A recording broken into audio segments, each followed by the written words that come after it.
짙고 어두운 밤, 모든 것이 고요하고 차가워질 때 여전히 우리 곁을 맴도는 영혼들의 비밀이 존재합니다.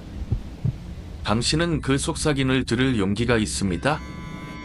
한국의 신비롭고 오싹한 귀신 이야기, 전해 내려오는 전설부터 실제로 일어난 소름 끼치는 사건들까지 빛이 닿지 않는 세상으로 함께 들어가 봅시다. 생과 사의 전기가 흐려지는 그곳에서 여러분을 한국의 어둠으로 초대합니다. 여기에서 당신의 가장 깊은 두려움이 현실이 됩니다. 그녀는 거수 정예전에서 쓰러진 이후 병원으로 실려왔다. 구조대원은 목격자들이 그녀가 쓰러지기 직전에 덜덜 떨면서 입안에 무언가를 넣었다고 진술했다고 전했다. 이론 후 그녀는 의식이 없었고 숨을 짓고 거칠게 쉬었으며 저혈압과 소맥을 동반했다. 실전병이나 도실기능 부전이 의심되지는 않았으나 약물 중독이 의심되었다. 환자는 도파민과 정지력을 정맥 내에 투여하여 혈압을 100에 70으로 높이고 심박수를 55bpm으로 높여 소생되었다. 중독 검사 결과 모든 금실은 약물에 대해 음성이 나왔지만 그녀의 소지품에서 5에서 8mm쯤 되는 크기의 동그란 약들이 100개 정도 들어있는 주황색 약병이 나왔다. 아무런 이름표도 붙어있지 않았고 가루처럼 달기가 신기한 약이었다. 약병은 분석을 위해 독성학 연구실로 보내졌다. 위내시경 결과 해당 약물이 환자의 뇌에서 발견되었다. 따라서 해당 약물은 즉시 제거되었고 약용탄 후 위세척을 실시했다. 입원한 지 2일째 되는 날, 약 15시간 후 환자의 의식이 돌아왔다. 따라서 호흡기를 떼어냈다. 아직 숨이 가쁜 기색이 있었지만 후정되었다. 환자는 눈에 띄게 손과 팔뚝, 발과 눈을 떨었는데 면담 결과 그녀는 시간, 장소, 사람을 인식하지 못하는 것으로 드러났다. 그녀는 자신의 이름도 기억하지 못할 뿐더러 부모님의 이름도 몰랐고 자신의 생일이 언제인지도 몰랐다. 하지만 신체 상태는 정상이었다. 그녀의 말투는 느리고 혼란스러운 상태와 빠르고 정확한 상태를 왔다 갔다 했다.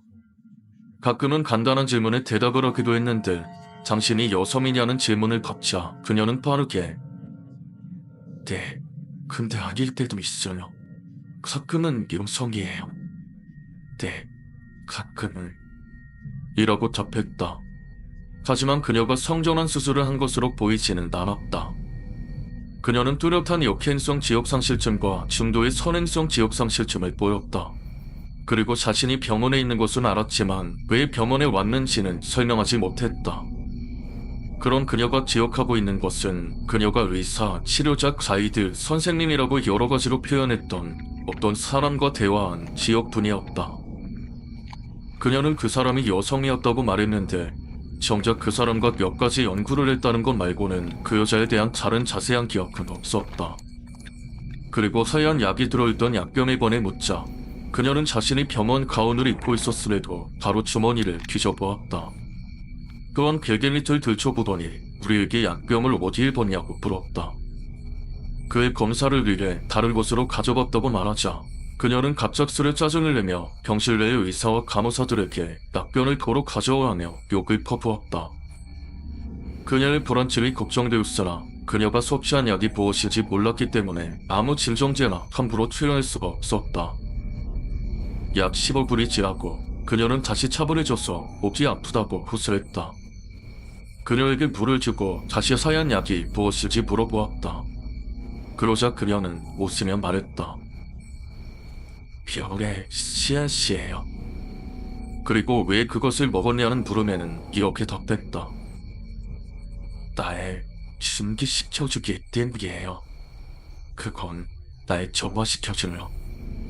환자는 왜 자신이 준비가 되어야 하는지, 점화되어야 하는지에 대해서는 더 자세히 말하기를 거부했고 다시 한번 우리에게 약병을 돌려달라고 요청했다.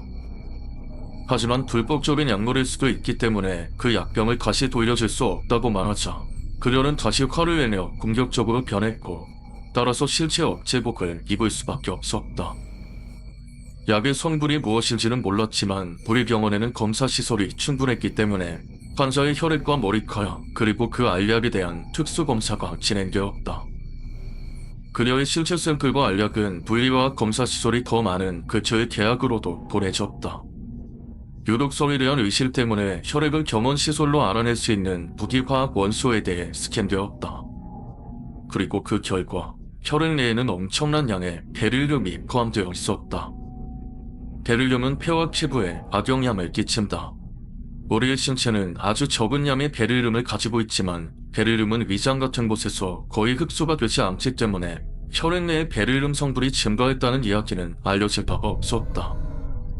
또한 그녀에겐 직접적으로 주사한 흔적도 찾을 수 없었다. 거기다 가돌릴륨 성분도 존재했다.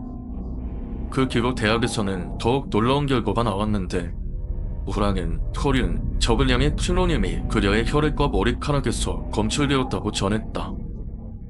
이 결과를 전해 듣고 환자의 침대는 납으로 된 체스크로 밀봉되었고 그녀의 피부는 강력 세척되었으며 세척할 때 쓰인 욕조와 불은 따로 저장되었다. 환자의 옷과 피부, 머리카락 셀클에서는 많지 않은 양의 플루토늄이 검출되었다. 그러나 예방책의 일환으로 환자의 머리카락과 채모는 모두 제모되었고 위장은 시트르산 나그레신과 트로필렌 글리콘으로 세척되었다. 또한 석신호와 알칠 에스테르 석신호를 활용한 진금속 제거요법이 시행되었다. 그리고 원자력 규실위원회와 미국 에너지국에 연락하여 당사성 중독의 가능성을 알렸다. 혈액과 머리카락 샘플의 액체 크로마토그래피 결과 다른 이상이 나타났다.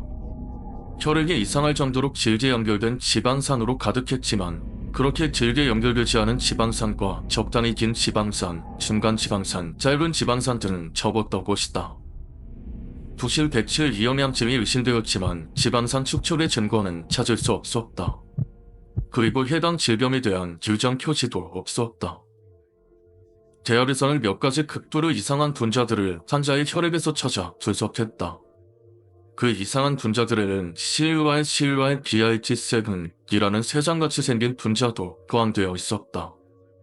이 분자는 항암약인 옵살리플라틴과 치환된 플로린, 그리고 놀랍게도 최근에 연구소에 합성되어 분자 크기의 다이아몬드라고 불리는 노원 아미노 시클로헥사만테인을 운송하는 분자로 최근 연구되고 있는 것이었다. 그러나 그녀는 중금속과 감사선 중독이 의심되었기 때문에 이 분자들에 대한 분석은 치료실에는 미뤄두게 되었다. 환자의 객혈구수가 정상임에도 불구하고 전신 MRI가 감사선 피해 정도를 알기 위해 실시되었다. 그러나 아무것도 나타나지 않았다. 몸에 있는 가돌리름이 다른 조형물질을 가려서 수체 결과가 안 보이는 것이었다. 또한 그녀는 어떠한 암도 발견되지 않았지만 복부 엑스레이 결과 간에 많은 수의 작은 물질이 들어있는 것이 나타났다. 그의 간 검사가 실시되었고 무기와 실리카, 아세트산 우라닐, 포스포텅스텐산, 철이온, 납이온, 금이온 등을 포함한 여러가지 성분의 결정이 발견되었다. 혈액 샘플, 머리카락 샘플, 소변 샘플, 그리고 뼈와 간에 대한 검사 결과 다음과 같은 원소들의 집합체가 증가한 것이 드러났다. 베릴륨, 실리콘, 티타늄, 철, 니오균, 주석, 금, 낙, 플로륨, 이오로균, 가돌리륨, 토륨, 우라늄. 그리고 면담증, 환자는 장사성 뉴클레오티드를 가지고 연구했거나 그것을 원하든 원하지 않았든 간에 섭취를 한 적이 있느냐는 질문에는 아니라고 부인했다. 그리고 그녀의 과거사에 대해 질문하자 상기했던 여성과 여성이 있던 병원에 대한 이야기 말고는 기억하는 것이 없었다. 이번 후 6번째 날, 환자는 오한, 불안, 땅, 불면증을 호소했다. 또한 긴맥과 고혈압이 있었다. 그녀의 증상은 다음 24시간 동안 계속해서 악화되었고 작은 검은색 곤충들이 벽에 붙어있다거나 그녀의 몸에 붙어있다는 등의 환영을 보게 되었다. 또 그녀의 떨림은 악화되었으며 알코올 진전선망증과 겐조디아제킨 부족의 가능성이 제기되었다. 그리고 이러한 금단지무불은 치료되지 않으면 치명적일 수 있었기 때문에 그녀에게 클로르디아제폭사이드를 통한 식이요법이 시행되었다. 7번째 날, 그녀의 증상이 약간 호전되었으나 다르게 시작되고 몸에 물을 켜내 근진장 이상증이 발현됐다. 혈액검사 결과 간 효소 증가와 크레아틴인 과다 증상이 나타났다. 때문에 미네랄과 영양소 교체요법으로 속신호 투여를 최대 안전치까지 높였다. 그러나 그날 밤 환자에게 황달기가 나타나고 자려울 증상이 악화되었다. 또한 오른팔이 머리 위로 올라가서 손이 뒤로 꺾인 채 실각하게 마비되어 움직이지 않았다. 그리고 그러한 자세는 그녀 스스로 움직일 수도 치료사가 움직일 수도 없었다. 그녀는 특히 걸레에 관한 환영이 문제가 된다고 말했는데 이미 병실의 모든 표면이 그것들로 덮여있다고 말했다. 때문에 칸시의 정도를 측정하기 위해 실경정신과 의사가 1제곱센티미터의 사각형 구멍을 뚫은 밴드를 그녀의 차에 붙이고 그 안에 걸레가 몇 마리나 있느냐고 물었다. 당신은 당신 머리카락을 셀 수 있어요? 그리고 그날 밤 그녀가 계속해서 피부를 긁기 시작했기 때문에 다른 억제복을 입힐 수밖에 없었다. 하지만 마비된 칼은 정상적인 방법으로는 억제복을 입을 수 없었기 때문에 특수한 억제복을 따로 만들어야 했다. 18번째 날, 환자의 열이 치솟아 올랐다. 어쩔 때는 41.1도까지 올라서 30분간 열이 내리지 않았다. 그녀는 결의 씨앗을 돌려달라고 요청했으나 아직 계약에서 영주 중이라 돌려줄 수 없다고 말하자 본황 발작을 일으키고 개발작으로 이어지면서 발작이 멈추지 않았고 페니토인을 투여하여 진정시켜야 했다. 클로르지아제폭사이드 투여치를 최대 안정치까지 높였고 그녀의 불안 증세가 줄어드나 싶었으나 다른 증상에는 호전을 보이지 않았다. 8번째 날 밤 마비 증상은 오른다리의 고통스러운 증대와 오른발의 족적 과굴곡으로 번졌다. 환자는 실각한 어모장애, 오한, 끔찍한 악몽, 시력저하 및 통증을 앓았다. 어쩔 수 없이 다클로케를 그녀의 투여 약물에 넣었지만 그녀의 두둔 팔을 움직일 수 있을 정도로 증상을 완화시키지는 못했다. 9번째 날, 환자는 식사 중에 전실에서 근감대성 경련을 일으켰다. 많은 양의 잠금 큐레가 그녀의 왼쪽 허벅지에 쏟아져서 그런 것이었다. 그녀는 목을 움직여서 묻은 얼룩을 보더니 갑자기 혼자 개화를 하기 시작했다. 간신히 휴대폰을 꺼내 녹음을 할 정신이 있었던 간호사가 잠시의 대화를 녹음했다. 이것들이 내 피부를 시험스레 돌려치지 않아. 어차피 마음이 도라지 길기로 돌릴 있어. 그건 너라도 알아. 내 피부들이 그건 돌려지지 않는다고. 그럼 쉽게 될 거라. 그럼 기가 뺏어와. 어떻게 뺏어와? 어떻게 했는지를 모른단 말이야. 그런 말하게 역시를 이제 그만 저게 너는 어떻게 없어. 나로 모르지. 형들이 나를 틀어주지 않아. 형들은 내로 치키를 걸러를 몰라. 쓸모없는 새끼. 당신들이 박혀있어. 저들이 나한테 연락이 없어도록 가로가로 뽀뽀할 수 없어. 그러면 못하더라. 그게 나한테 뭘 어쩌라는 거야? 날 감으로 켜라. 그냥 치고. 환자는 그 뒤로 개발작을 일으키고 간질 중첩 발작으로 아파되었는데 다행히 발표 입산으로 진정되었다. 발작을 일으키고 나서 환자의 혈압, 심박수, 체온은 모두 정상으로 돌아왔고 발표로 입산 투여를 중지해도 계속 정상 범위로 유지되었다. 그러나 환자는 의식을 잃고 점점 호흡을 멈춰봐서 기계적 인공호흡을 해야 했다. 그리고 그 후 그녀의 마비 증세는 자연적으로 사라졌다. 11번째 날, 간 효소 검사를 위해 혈액을 채취하는 즈음에 담당 의사는 주사 자국에서 오랜 기간 동안 계속 피가 나는 것을 발견했다. 혈액 검사 결과 뚜렷한 혈소탄 감소증이 드러났고 몇 시간 안 되어 그녀의 사지에서 혈소탄 감소성 자반경이 발견되었다. 그녀는 정맥 캐닐러나 꽂힌 자리에서 계속 치료를 벌였고 소변에서도 피가 나왔다. 계속해서 링거액을 투여해야 했기 때문에 정맥 캐닐러를 뺄 수는 없었다. 12번째 날 아침, 환자의 혈소탄수는 6,000개로 떨어졌고 그녀의 몸에는 본과 자반이 가득했다. 또 코와 잇몸, 오른쪽 눈, 정맥 체열한 자의 왼쪽 유두에서는 계속해서 피가 흘렀다. 그리고 그녀의 대변과 소변에서도 피가 나왔다. 따라서 환자는 전열 수혈을 받았으나 혈소탄의 일시적인 증가만 있었다. 13번째 날, 산자의 양쪽 그 양천론, 코, 양쪽 유도, 실, 한문, 체열자리 젤진, 실제의 양 자를 갈투에서도 시간하기 시작했다. 15번째 날, 산자의 혈압이 갑자기 측정도 못할 수준으로 떨어졌고 그녀는 실장막에 걸렸다. 혈소판 감소증, 강두전, 뇌출혈로 인해 CPR을 시도하지도 못했고 그녀는 사망 처리되었다. 부검 결과 모든 장기에서 심각한 출혈이 있었다. 가장 큰 출혈은 오른쪽 폐동맥에 있는 찢겨진 상처에서 있었는데 폐랑 상처는 지관지까지 뻗어 있었고 오른쪽 폐를 완전히 차괴했으며 사인이라고 생각되는 신장 눌림증을 유발했다. 그러나 사인은 알 수 없음으로 기록되었는데 생명의 위협을 가할 만큼의 출혈이 모든 조직과 기관에서 대견되었기 때문이다. 또한 거대한 뇌출혈이 며칠 전에 있었던 것으로 드러났는데 전 교통동맥에 빈혈을 일으켜 전뇌가 괴사하게 만들었고 때문에 질식과 의식불명에 빠지게 만든 것으로 사료되었다. 하지만 끝끝내 혈소판 감소증의 원인은 알 수 없었다. 당사는 피폭이 가장 의심되었지만 큐르르로 불구하고 골수는 멀쩡하고 거액세포 역시 건강했으며 개수도 정상이었다. 일단은 핵캐러의 가능성이 제기되었기 때문에 산자의 수체는 검사를 위해 FBI의 병리학부로 넘어갔다. 그리고 그 과정에서 별의 시간 역시 빼앗겼지만 다행히 그 분석 결과가 병원으로 도착했다.